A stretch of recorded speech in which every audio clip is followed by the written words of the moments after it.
Boa tarde, meus amigos, tudo bem com vocês? Aqui nós temos sal de cozinha, né, tão utilizado no nosso cotidiano para temperar os alimentos, a salada. Mas vocês sabem como que chama o nome químico do sal de cozinha? Vamos lá, vamos interagir, vamos trocar ideias, vivências, experiências e utilizar os conhecimentos para resolver problemas do nosso cotidiano.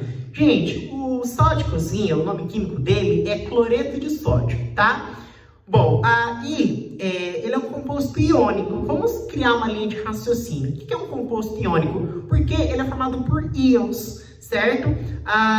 E quem são esses íons que formam o cloreto de sódio? O Na+, e o Cl-. Só que, professor, eu não sei o que é um íon. O que é um íon? Bom, o íon, gente, é uma espécie eletricamente carregada, quer seja positivamente, quer seja negativamente. Professor, continuei na mesma. Como assim uma espécie eletricamente carregada? Explico melhor. É que assim, o átomo, gente, ele pode perder elétrons ou não, ou ele pode ganhar elétrons. Por exemplo, os metais, eles apresentam uma forte tendência em doar os seus elétrons, perder os seus elétrons. Lembre-se de que o elétron é a partícula negativa, certo? Tudo bem? Então, quando o metal, por exemplo, ele perde os seus elétrons, ele se transforma em um cátion, assumindo uma carga positiva, tá? Enquanto que a espécie que recebe o elétron são os ametais, por exemplo, os que apresentam essa forte tendência. E aí, nesse caso, eu tenho os ânions, tá? Mas eu não quero que vocês fiquem apegados aos nomes. É importante que nós saibamos, né, esse conhecimento sistematizado,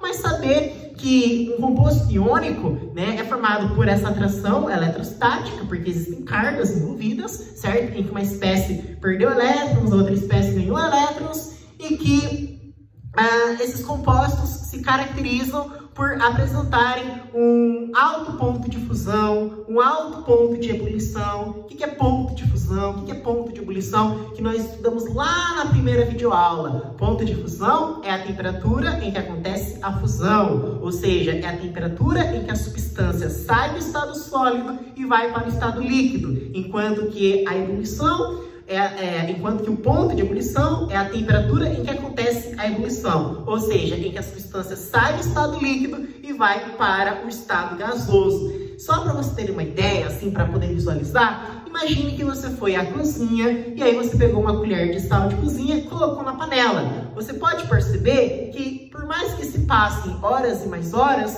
vai continuar o sal ali, tal como ele é. Por quê? Porque ele apresenta altos pontos de fusão e ebulição. Agora, o açúcar, por exemplo, se você colocar ali, daqui a pouco vira caramelo, né? Então, uma das características dos compostos iônicos é esses altos pontos que nós acabamos de ressaltar, certo?